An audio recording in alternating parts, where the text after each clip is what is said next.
Salut à tous et bienvenue dans cette vidéo. Aujourd'hui on va parler de la pâte thermique. Alors pourquoi ? Eh bien tout simplement parce que je reçois beaucoup de questions sur ça en fin de compte, et ça m'étonne parce que c'est pourtant quelque chose de relativement simple.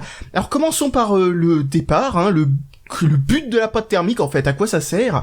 Eh bien c'est très simple en fin de compte. Vous avez une plaque qui représente le fond du radiateur en fin de compte, et vous avez le processeur. Quand vous mettez les deux en face l'une de l'autre, même si vous pressez très fort, et même si les surfaces sont extrêmement lisses, eh bien au microscope vous allez voir qu'il y a des petites crevasses et des petites bosses, et ça empêche la chaleur de passer d'une surface à l'autre de manière efficace. Quand vous utilisez la pâte thermique, en fin de compte, ça va combler ces trous, et ça va permettre de faire en sorte que bien là il y a une sorte de passage de la chaleur, enfin il y a une sorte de contact qui est pratiquement parfait en fin de compte.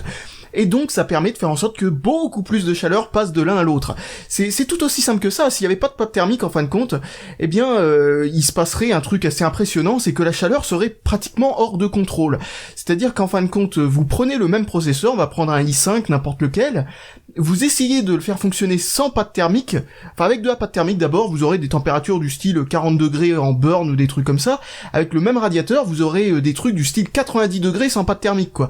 Ça, et souvent ces 90 degrés, ça va carrément déclencher le fait que le processeur va se brider pour empêcher de faire trop de chaleur.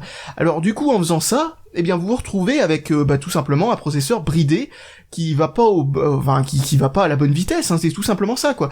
En fait, quand un processeur se bride, très souvent, il baisse sa fréquence et ça se voit tout de suite c'est vraiment pas du tout optimal en termes de fonctionnement. Vaut mieux pas du tout faire ça.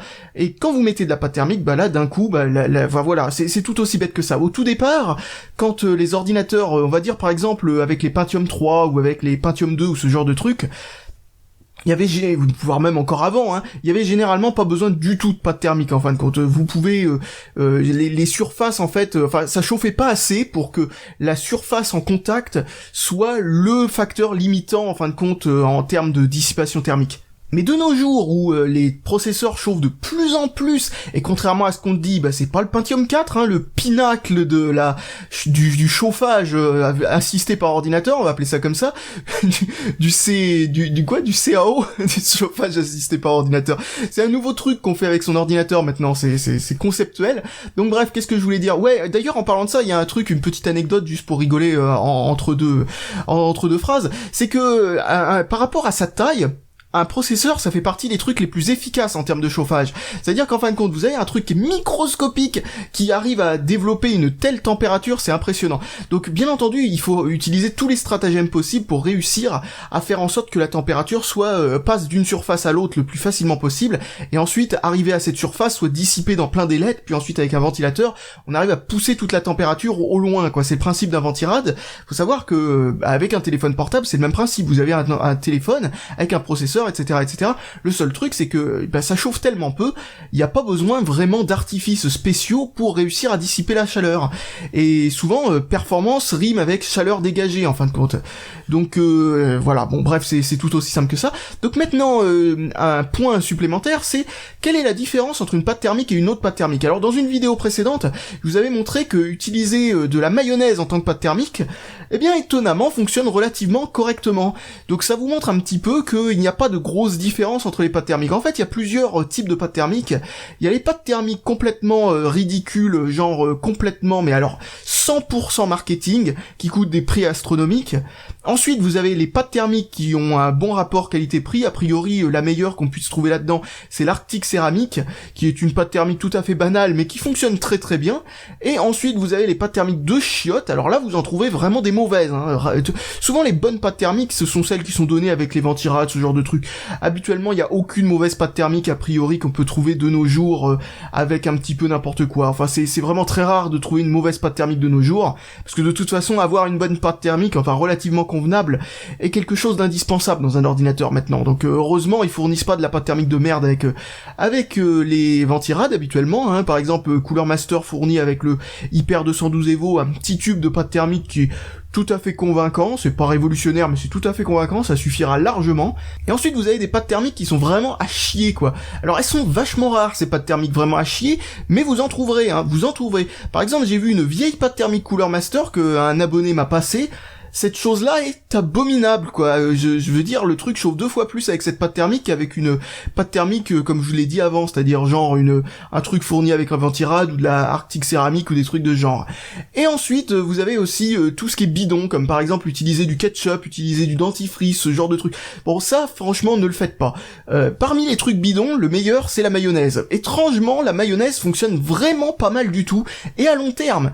Bon, c'est pas au niveau d'une excellente pâte thermique, mais le truc, c'est que c'est meilleur qu'une très mauvaise pâte thermique. C'est-à-dire qu'on peut trouver des très mauvaises pâtes thermiques, comme par exemple, je vous l'ai dit, des vieux trucs Cooler Master qui datent d'il y a 10 ans, ou par exemple, un truc qui est donné sur un ordinateur Acer, ou des trucs comme ça. Très souvent, ils utilisent des vieux fonds de pâte thermique foireux, je sais pas, ils utilisent les vieux stocks pour les ordinateurs bas de gamme, et les bonnes pâtes thermiques pour les bons ordinateurs, parce qu'ils se disent, une mauvaise pâte thermique suffira, parce que de toute façon, c'est pas un processeur qui chauffe beaucoup. Donc voilà, on peut trouver parfois de très très mauvaises pâtes thermiques, mais ce genre de pâtes thermiques se font vraiment rares, et la mayonnaise arrive à faire mieux que ces trucs-là, donc c'est dire à quel point. Mais la mayonnaise, c'est pas non plus un truc génial, mais c'est quand même une façon de vous prouver par l'absurde que c'est pas du tout, une pâte thermique, une bonne pâte thermique, ça se résume pas à un truc super sophistiqué et tout ça, quoi. C'est en fait, c'est juste une sorte de graisse, quoi. Vous pouvez utiliser par exemple, on peut trouver des sortes de graisse pour les mécanismes, tout ce qui est mécanique, quoi. Par exemple pour les moteurs et compagnie, on peut trouver des sortes de graisses bien visqueuses et tout ça. Je suis pas sûr que ce soit pour les moteurs en particulier, mais il y a des graisses qui contiennent du cuivre dedans. Ça fonctionne tout à fait convenablement en tant que pâte thermique, quoi. Donc c'est les fabricants qui font des pâtes thermiques ne se foulent pas forcément, hein, ils utilisent à peu près la même recette, hein. C'est un truc gras avec dedans parfois des métaux, parfois rien du tout. Enfin quelque chose qui fait que ça adhère aux surfaces tout en ayant un coefficient de dissipation thermique, enfin de conductricité thermique, je sais pas si c'est le bon mot, qui soit relativement convaincant. Donc maintenant, un autre grand débat, c'est comment mettre de la pâte thermique. Ça, c'est un truc qu'on me pose souvent comme question, parce que dans pas mal de vidéos, j'utilise des techniques différentes. Mais alors franchement, je vous le dis, toutes les techniques se valent, mais la meilleure technique reste encore, parce que c'est facile d'avoir à peu près une sorte d'idée du dosage, c'est de faire une bille au milieu du processeur, quand c'est pas un processeur d'ordinateur portable, hein, quand c'est un processeur en gros qui j'en ai pas sous la main directement, mais en gros quand vous avez un processeur avec la surface métallique sur le dessus, vous savez qu'il fait une grande surface et tout ça, c'est sur ce genre de processeur là, c'est-à-dire les processeurs d'ordinateur de bureau, ce que je vais vous dire. Il faut faire une bille de la taille d'un petit pois, hein, d'un petit pois, ce qu'on mange, hein. Donc la taille d'un petit pois, quoi. Et ensuite, en vissant le radiateur dessus, ça va aplatir la pâte thermique et ça va la répartir parfaitement, et vous en aurez pas trop de telle manière que ça va déborder dans tous les sens. Ensuite, il existe d'autres méthodes, genre faire un trait, faire une croix, etc. Utilisez la méthode du petit pois, c'est la méthode qui marche le mieux, parce que c'est une méthode, en fin de compte, qui est très simple, on sait tout de suite combien il faut en mettre et tout ça, enfin voilà, voilà. Sur un ordinateur portable, par contre, où le die est à nu, c'est-à-dire en fin de compte, quand vous avez un processeur avec une toute petite surface de contact, eh bien, un vieux truc comme un Pentium 3 ou tout ce qui est dans l'ordinateur portable, hein, comme je vous le disais, vous faites juste un point au milieu. Vous prenez la pâte thermique et au lieu de faire un truc de la taille d'un petit pois, parce que là, ce serait vraiment overkill, hein, faut pas en mettre autant que ça sur une si petite surface, faites un point, quoi, tout simplement, ou faites un petit trait en travers ou ce genre de truc. Ça suffira largement, et avec la pression, encore une fois, ça va répartir le truc tout à fait comme il faut. Alors après, il y a les gens qui expliquent qu'il faut répartir la pâte thermique, etc., genre à la spatule et tout ça, et maintenant il y a même Canard PC qui vient à nous dire ce genre de truc, et maintenant il y a des gens qui disent ouais, vu que Canard PC l'a dit, c'est forcément vrai. Non, franchement, je vous le dis tout de suite, ça arrive à tout le monde de dire de la merde, hein, même à Canard PC. Et en l'occurrence, c'est vraiment pas une bonne technique, parce que autant ça marche bien avec certains types de pâte thermique, autant ça marche très mal avec d'autres types de pâte thermique. Ça dépend de la viscosité, ça dépend de la consistance, ça dépend du fait que ce soit épais ou pas, du fait que ce soit facilement chassé ou pas, c'est-à-dire en gros si c'est fluide ou si c'est granuleux, ce genre de truc. Non, très franchement, je vous le dis tout de suite, ne faites pas ça, parce que déjà, premièrement, vous allez peut-être faire des bulles à l'intérieur de votre pâte thermique. C'est pas une bonne idée, parce que emprisonner des bulles entre deux surfaces, c'est comme le double vitrage, vous savez, ça fait ça fait une sorte d'isolation thermique, donc c'est pas du tout une bonne idée. idée. Un autre problème aussi, c'est que si vous faites un truc qui est pas totalement lisse, et c'est impossible de faire un truc totalement lisse, eh bien vous complètement vous annihilez le concept même de faire de la pâte thermique, enfin de mettre de la pâte thermique, parce que mettre de la pâte thermique, c'est faire en sorte que, en gros, vous avez deux surfaces qui sont lisses à peu près, mais qui ne le sont pas vraiment. Et ensuite, vous mettez ce petit poids, en fait, au milieu, et en aplatissant au milieu, ça va s'étendre, et ça va réussir à se caler entre les deux de telle manière que, bah voilà, la chaleur passe comme il faut. Si vous faites une fine surface de pâte thermique au milieu, bah c'est complètement stupide, parce que ensuite, vous allez presser le truc, et vous avez une surface supplémentaire entre les deux, certes, mais ça va pas chasser comme il faut, parce que ça va bouchonner, tout ça, enfin, en gros, je vous conseille de voir, non, il faut que je pique un bout de vidéo de Tex Etiquette pour vous l'intégrer dans la vidéo à la limite.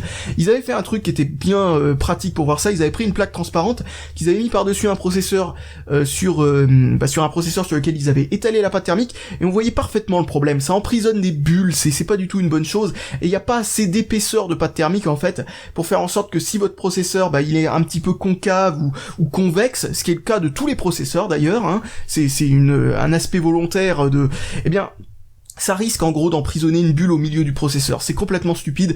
N'étalez jamais la pâte thermique. Alors pourquoi parfois vous allez dire ouais je l'ai étalé mais ça pose pas de problème. Pourquoi je vous dis qu'il faut utiliser la technique du petit pois? Eh ben tout simplement parce que c'est une technique universelle. Ça marche avec tout. Alors pourquoi s'embêter à utiliser une autre technique qui est plus chiante à faire et qui risque de ne pas fonctionner? Non, utilisez la technique c'est la technique flemmard en plus, hein, donc vous avez aucune raison de ne pas utiliser cette technique étant donné que c'est celle qui demande le moins d'efforts et c'est en plus celle qui a le meilleur qui marche le plus souvent en fait.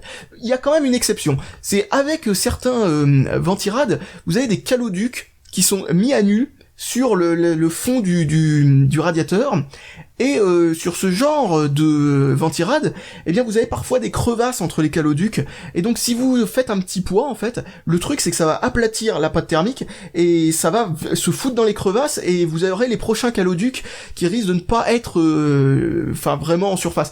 Dans ce genre de cas, c'est le cas du Hyper 212 original par exemple, eh bien vous prenez votre ventirade, et au lieu de mettre un truc de la taille d'un petit pois sur le processeur lui-même, vous prenez le ventirade et vous faites des lignes sur chaque caloduc dans la direction des caloducs en fait tout simplement, et vous mettez la pâte thermique sur ce côté-là et ensuite vous pressez le truc et ça fera le boulot comme il faut.